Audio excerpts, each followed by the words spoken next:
Good morning. Ngasigi card ki message haipetang yeng minarsi ko ma'am.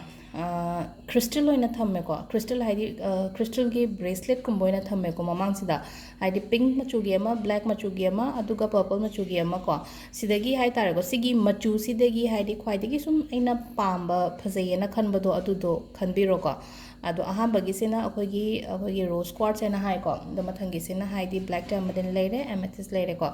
Ado sidagi khanbire ko. Khanbiraga haidi card sigi message yeng minarsi ko ahamba khanba pink machu khanba card nge ko haidi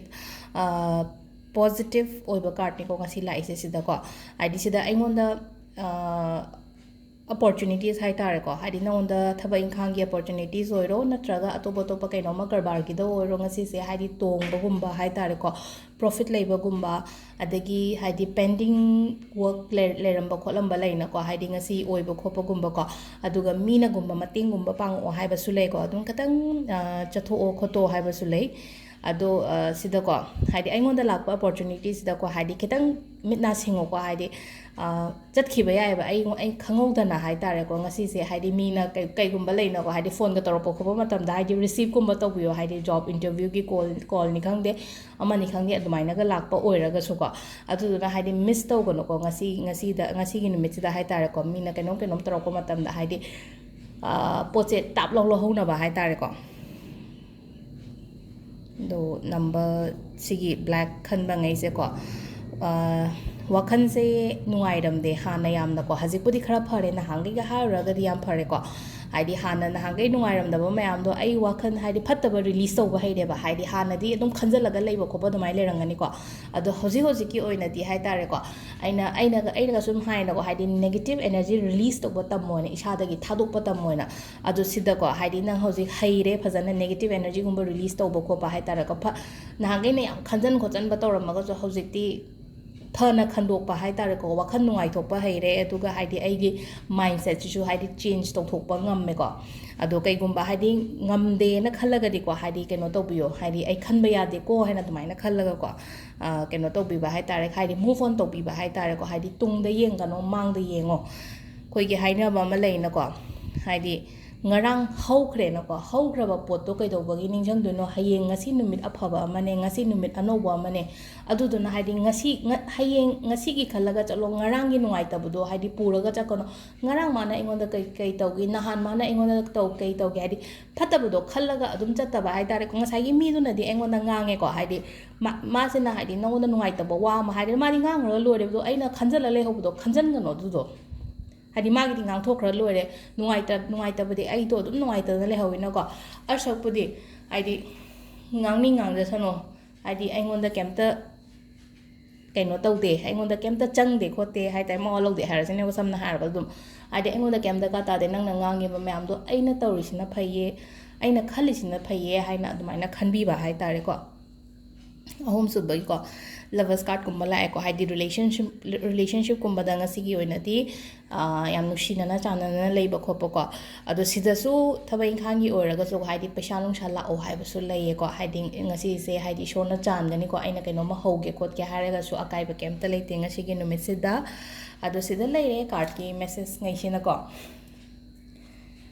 ado number se amumu engoda ha pa yawe ko haidi khoigi angel number kei ko haidi aina mamang di igre ko haidi khitang kaino gi da zibu symbol gi da su haidi 520741 gumba koine ibado ko adu ibagi mawong do hai tar ko haidi icham chamna idoina te ko aina mamang do su igre haidi video thi khangden harak pa yawe ko haidi koina money magnet ken hairaga di ko money magnet se kamaina igada kan haidi paisa chingjan bagi hai tar ko sidadi aina aigi se blue pen di ore ko yaragadi green machu gi pen ne ibiyo paisa gi hairaga di ko ado sida ko igadab se kaino hai kan sida ko 520741 khwai dagi powerful oiba number ni ko sise ude nom haira ni ko adai haidi ball pen ni ibani na khatang budi 520 se maina kama call na ko ado mathak ta sumaina amuk circle constant viban number se sopadi yade ko ado fazana uramani shi taragadi 520741 sise akogi money magnet ki hai tare ko ꯍꯥꯏꯗꯤ ꯃꯃꯥꯡꯗ ꯏꯈꯤꯕ ꯂꯩꯔꯁꯨ ꯀꯩꯁꯨ ꯀꯥꯏꯗꯦꯀꯣ ꯍꯥꯏꯗꯤ 21 days ꯁꯨꯈ꯭ꯔꯦꯅ ꯈꯜꯂꯁꯦꯕ ꯑꯗꯨꯝ continue ꯇꯧꯕꯤꯕ ꯌꯥꯏꯀꯣ ꯍꯥꯏꯗꯤ ꯉꯝꯃꯒꯗꯤ ꯅꯨꯃꯤꯠ 12ꯅꯤ ꯁꯣꯏꯗꯅ ꯏꯕꯤꯌꯣ ꯍꯥꯏꯕꯅꯦꯕꯀꯣ ꯑꯗꯣ 21 days ꯍꯥꯏꯗꯤ ꯏꯍꯧꯗꯕ ꯉꯩ ꯂꯩꯅꯀꯣ ꯍꯥꯏꯗꯤ ꯀꯣꯟꯅꯒ ꯏꯒꯦ ꯀꯥꯏꯅ ꯈꯜꯂꯒ ꯍꯥꯏꯗꯤ ꯚꯤꯗꯤꯑꯣ ꯊꯤ ꯈꯪꯗꯦꯅ ꯍꯥꯏꯔꯛꯄꯁꯨ ꯌꯥꯎꯋꯦꯀꯣ ꯑꯗꯨꯗꯨꯅ ꯑꯩꯅ ꯑꯃꯨꯛꯀ ꯁꯤꯁꯦ ꯍꯥꯏꯗꯤ 520741ꯁꯦ ꯁꯨꯃꯥꯏꯅ ꯇꯧꯕꯅꯦꯀꯣ ꯑꯗꯨꯒ ꯁꯤꯁꯤꯅ ꯍꯥꯏꯗꯤ ꯄꯩꯁꯥꯒꯤ ꯑꯣꯏꯅ ꯑꯣꯏꯔꯦꯀꯣ ꯑꯗꯨꯒ ꯋꯤꯁꯀꯤ ꯑꯣꯏꯅ ꯍꯥꯏꯇꯥꯔꯦꯀꯣ 1176 ꯀꯣ orange machugi sketch pen iyo sisina haidi circle content doina te kama kemta leite ko haidi 1176 si su yamna powerful oiba number hai tare ko haidi number se kai no na khandi khalambe ai ko sum hamba video yengba kangbu ngai hai tare ko number se ko akoi gi mioi bagi haidi energy tonganba magi aura tonganba magi vibration tonganba domaina haidi mai number gi so hai magi identity amam le ko aduna sigi number ngai se punsal laga haidi sigi maram sigi damakta haina akoina use to wane ba sise wish fulfillment se da ama heta yai ko haidi job ki oiro relationship ki oiro health ki oiro ko alaina ibe ko adunga sagi orange color orega na yam phaba hai tar orange na kai gi no hai matam se da ko orange se akoi gi wish fulfillment gi akoina manifestation to matam da haidi ma se sizne ba orange machu se ko the 1176 se ko haidi mamang da uhou da ba natraga kaw gi ba gum ba leraga di haidi 1176 se ibe yai ko ai exam gi job ki kai gi relationship ki matang da hai tar ko si su dum numi kuma thoini ko dumaina dum ibe yai ko sima so ado sida leire ko hadi ngrang na ngonda depression gi in ha ko depression gi se quite first ko khan ga no phata ba wakhan hadi depression haraga keno toroga hadi nga sai aina phatre ha ba wakhan do kai do gi sum khalla ga lei doino hadi phatre ha wakhan do di hadi lang thoko dum ai gi mind gi hai tare ko aduga hadi amana sum hadi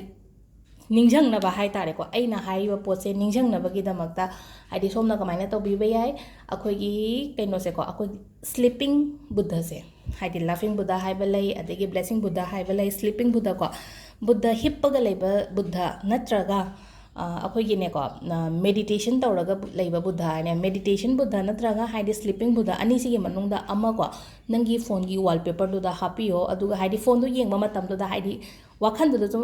click tawra ani na ko ai do khanba yade ko haibagi aduga haidi ishorgi pictures ni adum hapada positivity ke dobagi la oidona khoida ko aduduna simaga happy be ko this the leire ngasi gi video se thank you